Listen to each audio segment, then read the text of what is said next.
سید سلیمان ندوی رحمۃ اللہ علیہ کا ایک شعر یاد آیا. فرمایا کرتے تھے کیا سادہ سا شعر ہے, میں تو اس کو جہاں پیش کرتا ہوں تو لوگ وزن کرتے ہیں. ہے سید سلیمان ندوی رحمۃ اللہ علیہ اتنا سادہ ہے کہ شاید اس سے سادہ شعر ملنا مشکل ہو جائے گا.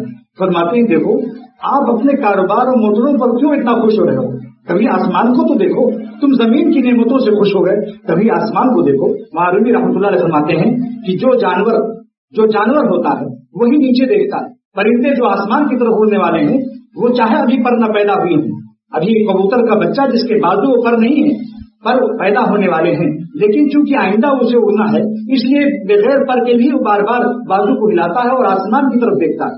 برعکس اس کے گائے اور بیل وہ آسمان کی طرف نہیں دیکھتے. تو فرمایا کہ دیکھو آسمان کی طرف دیکھو کہ اللہ تعالیٰ ہم سے خوش ہیں یا نہیں, میرے جہاں جانا ہے ہمیشہ کے لیے. لہذا سید سلیمان ندوی رحمۃ اللہ علیہ نے فرمایا کہ ہم ایسے رہے یا کہ ویسے رہے, وہاں دیکھنا ہے کہ کیسے رہے. بتاؤ بھائی کیسا شعر ہے یہ, سادہ شعر ہے نہیں. ہم ایسے رہے یا کہ ویسے رہے, وہاں دیکھنا ہے کہ کیسے رہے.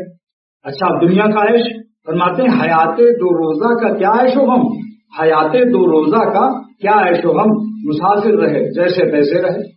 دنیا کے عیش دنیا کے غم دونوں بےہودہ ہیں, کوئی حقیقت نہیں.